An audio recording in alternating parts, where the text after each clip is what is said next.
Hey YouTube, this is Prometheus, guys, giving you more of the meta. So I'm actually going to show you a fast rage quit that I had against an opponent that actually was using a lot of money plays online. So I'll show you the first series of me driving the ball down him against him, running the balls extensively, where he kind of struggled with my run, and then you're gonna see the next series of me jumping into specific plays out of the 3-3 odd and other types of defenses, just to see if I can get this guy off the board. And after he turned the ball over, he basically quit out against me. So, you know, spoiler alert on that.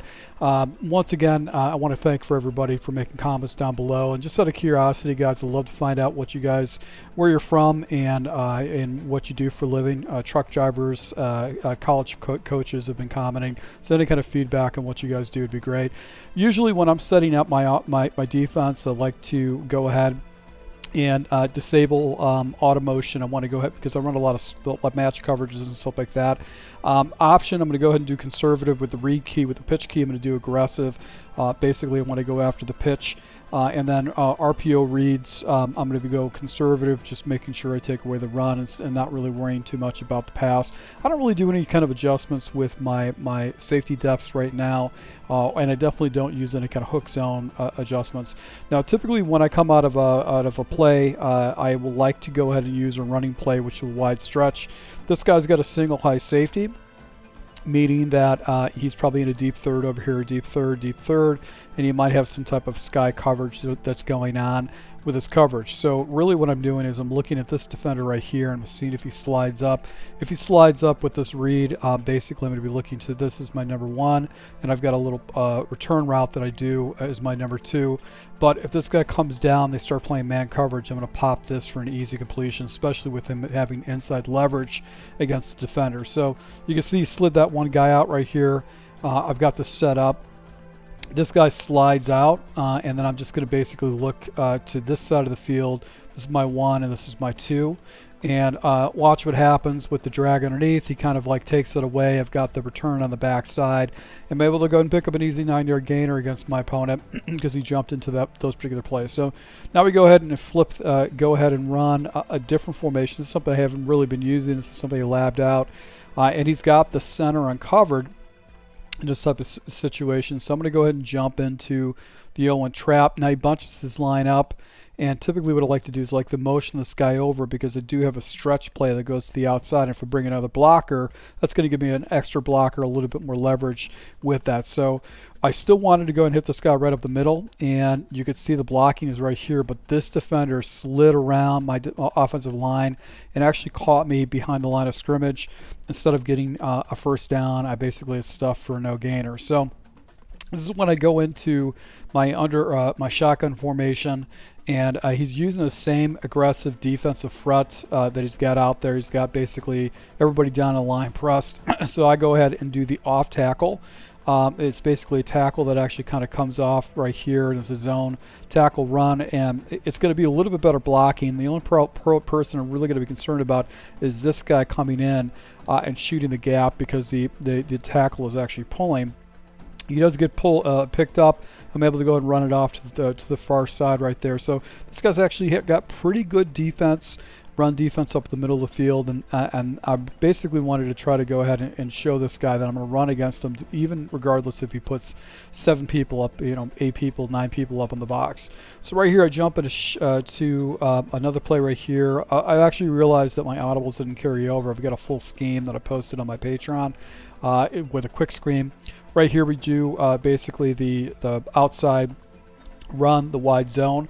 And I've got a double team on this guy. I've got leverage with this guy. I've got this guy pulling up. He gets past one of my defenders that's supposed to pick him up, but this guy gets up the other side.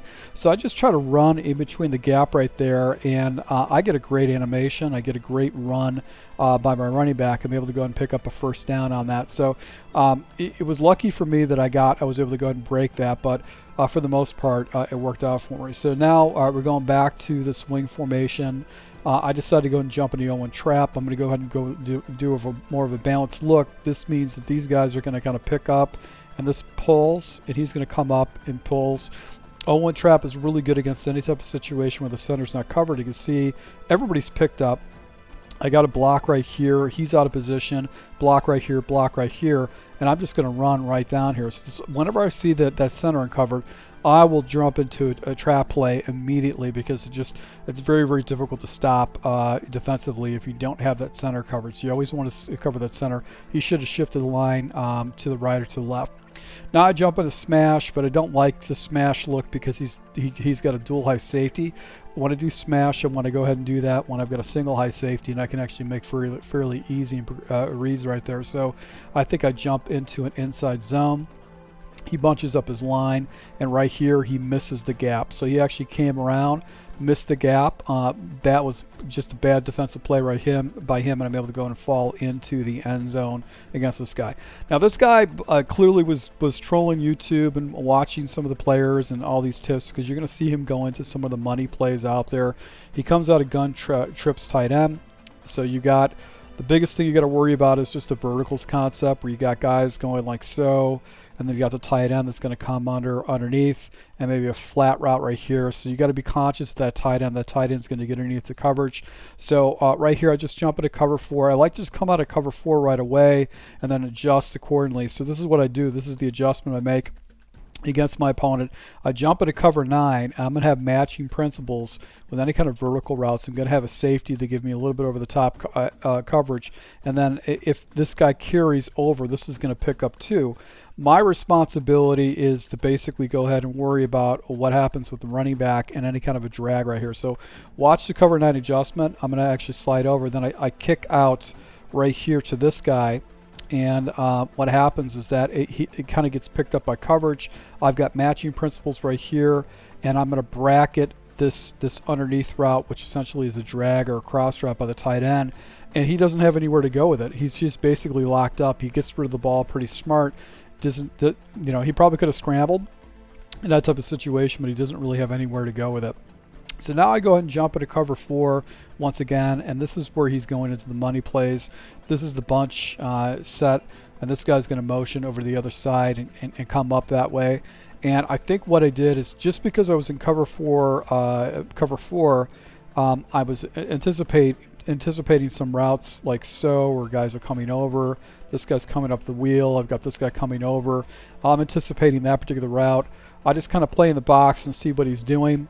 It's a different play. He's got a whip underneath. He had this guy wide open, but he chose to challenge my defensive back with a big shot play, and because I was in cover 4 quarters, I'm able to go and knock him off his route and actually get a plan, or get him out of that route right there. So he was using some type of inside whip and just trying to take a shot play over the top. So now I go ahead and dial up a blitz against this guy. I'm going to go ahead and bring my dude down right here and play the box. And what he does is he jumps into that money play where this guy kind of motions over. He comes to the wheel route. I think he's got a little crossing route, another crossing route. This running back comes out this way. So everybody, it's just a super mesh play that he's using. And you could see the guy motion over. I realized, oh God, this guy's not going to be covered correctly. I'm going to have myself a bind. But I put myself a flat out there, and he actually throws, and I get a nice little deflection by the flat player. So that could have been a touchdown. You could see that basically this particular play was open for a touchdown. If he didn't get rid of the ball too early, if he would have waited maybe a split second, he would have got past that flat.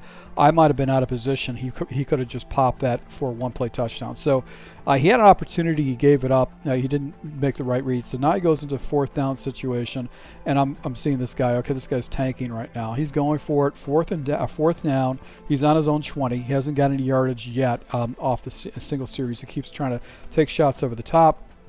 With this, I'm going to go ahead and jump into, I decide I'm going to dial up into the blitz. No, I don't like that one play. So I'm looking for like a cover 9 coverage right now. I jump into this particular cover 9. And the way I like to run this play, when you're using this auto motion, where the guy wheels up, and this guy comes the other side, this guy crosses, and I think there's like another guy that crosses underneath. What I like to do is I like to take this guy, put him on a hard flat, and then I'm going to use this defender that's going to basically carry over to this side and take away that one crosser, and everything else should match up with the cover 9. I don't think I get in the right position. I'm going to cover 3. You can see the guy motioning over, and then right here, he actually had this guy, I think, up in a corner, and that messed up my read. I was anticipating a route to come underneath this route, so I got myself out of position. He's got a little crosser wide open. this is a play he should have kept going to, because I wasn't reading his reads correctly, and he should have kept going to this particular play, but he didn't. So with the setup he had, you know, obviously the one guy that was actually doing an out opposed to doing the crossover that I was anticipating. So he didn't really make much of a great decision like that. So now he comes back to trips the other side. Hits me with a bubble. So this is a play that a lot of people have used over the years. Little bubble play, and I'm not playing hard flats. Guy gets picked up, and then his wide receiver is able to go ahead and get some pretty good yards, gets my guys out of position, and he's moving the ball successfully against me. So this guy's just moving the ball really successfully against me. Goes back into this bunch X nasty, and I'm looking for cover 9. I'm able to go ahead and find cover 9, show 2 in my defense. And once again, I'm going to go ahead and use this one guy right here in the hook zone position, or in the 3-rec hook. You can see these guys are crossing. This guy's crossing. I got the little wheel route that this guy's kind of sitting on. So if he does throw the ball, he'll throw into my defender with that one route. And I'm looking for this crossing route coming across right here is what I'm looking for. And he actually went ahead and switched things up a little bit. So if this guy's coming down, I don't know what he's looking at, because this is going to be open again. And I'm out of position because he's not running it like normally. And he actually takes a shot in the backside right here with that I guess that C route or that post route.